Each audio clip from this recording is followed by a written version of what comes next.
আমাদের স্টুডেন্টদের ফেল করা দেয়, এটা কিন্তু ফেল করি না। ফেল করায় দেওয়ার পর আমরা যখন পুনঃমূল্যায়নের আবেদন করি, এই আবেদনের রেজাল্টটা তারা 1 মাস বা 40 দিনের ভিতরে কখনো দিতে পারে না। তারা এই রেজাল্ট দিতে 90 থেকে 100 কার্যদিবস সময় নেয় এবং এই সময়ের ভিতরে নতুন করে ফর্ম পূরণের নোটিশ দেয়। এই ফেল করা শিক্ষার্থীরা ফর্ম পূরণ করার পরেই তারা রেজাল্ট দেয়। আচ্ছা, আমরা যে ফর্ম পূরণ করলাম এই টাকাটা কি জাতীয় বিশ্ববিদ্যালয় পাইনি? অবশ্যই পেয়েছে। পাওয়ার পর যখন রেজাল্ট দিল আমরা পাস করলাম, আমাদের টাকাটা মারা গেল। এভাবেই এরা আমাদের টাকা মেরে মেরে খাচ্ছে। এবং শিক্ষার্থীরা সফলতার সহিত প্রথম বর্ষ, দ্বিতীয় বর্ষ এবং তৃতীয় বর্ষ পার করে আসে এবং চতুর্থ বর্ষে যখন আসে এই শিক্ষার্থীদেরকে 1 বিষয় বা 2 বিষয় ফেল করিয়ে দেওয়া হয়। আসলে কি এরা ফেলের যোগ্য? এরা কোনোভাবেই ফেল করার যোগ্য নয়। যারা 3টা বর্ষ পার করে আসে জাতীয় বিশ্ববিদ্যালয়ের, তারা চতুর্থ বর্ষে এসে কখনো ফেল করতে পারে না।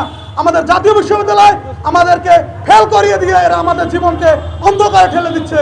তারা যেন কখনোই এই রোশন হলে পরে তাদের জীবনটা ধ্বংস না হয়ে যায়, আমাদের এখান থেকে যেন সব কিছু শেষ হয়ে যায়। আমরা চাই আপনারা আমাদের সামনে যারা আছেন গণমাধ্যম কর্মী, আপনারা আমাদের কথাগুলোকে তুলে ধরবেন। আপনারাই আমাদের বন্ধু। আপনারা যদি আমাদের পাশে থাকেন তাহলে জাতীয় বিশ্ববিদ্যালয় এই অনিয়মগুলো অবশ্যই তারা সংস্কার করতে বাধ্য হবে। বিপর্যস্ত ফলাফলের মতো নানা সমস্যায় পতিত এক ভয়াবহ শিক্ষা ব্যবস্থা ও বিশ্ববিদ্যালয়ের কাঠামো ব্যবস্থাকে কেন্দ্র করে শিক্ষার্থীদের দুরবিশ্ব অনিশ্চিত শিক্ষা জীবন ও ভবিষ্যৎ জীবন পার করতে হচ্ছে জাতীয় বিশ্ববিদ্যালয়ের শিক্ষার্থীদের, যার সমাধান আদৌ সম্ভব কিনা তা বিশ্ববিদ্যালয়ের কর্তৃপক্ষ যেমন জানে না, শিক্ষার্থীরাও জানে না। সর্বশেষ অনার্স চতুর্থ বর্ষের রেজাল্ট 18-19 2022 সালে পরীক্ষা অনুষ্ঠিত হওয়ার কথা থাকলেও 2024 সালে এসে আমরা পরীক্ষায় বসি। এই শিক্ষা ব্যবস্থায় এই বুধুরের রেজাল্ট প্রকাশ করা হয়।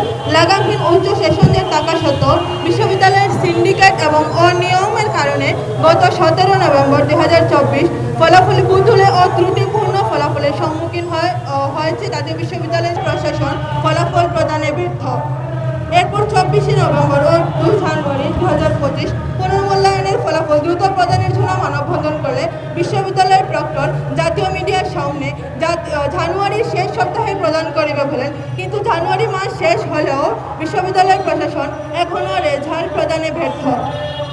এর ফলে চলমান সরকারি বেসরকারি কোনো চাকরির পরীক্ষায় আবেদন করতে পারছে না ভুক্তভোগী শিক্ষার্থীরা। দীর্ঘ সেশন ঝড় বুধুরে রেজাল্ট শিক্ষার্থীদের ভবিষ্যৎ অনিশ্চিত অবস্থায় রয়েছে। হতাশায় দিন কাটছে জাতীয় বিশ্ববিদ্যালয়ের শিক্ষার্থীদের। অতিরিক্ত সময় ক্ষেপণ ও বিশেষ মূল্যায়ন পরীক্ষা না নিয়ে বিশ্ববিদ্যালয় নিজেদের মতো করে কার্যক্রম পরিচালনা করছে। আমরা শিক্ষার্থীরা এরকম বিরূপ অবস্থা নিয়ে প্রচন্ড ক্ষিপ্ত। কোনো দালালের দেশ না, এটা মেধার দেশ, মেধার দেশ। আমাদের মেধার মূল্যায়ন দিতে হবে। যদি 7 তারিখের মধ্যে রেজাল্ট দেওয়া না হয়, আমরা সিদ্ধান্ত নিয়েছি যে আমরা এই ফলাফল বর্জন করব, কিন্তু তাদের কোনো কথা ঠিক মতো হয় না। আমরা বারবার জাতীয় বিশ্ববিদ্যালয়ে যাওয়ার পরেও তারা আমাদের কোনো কথা রাখেন নাই।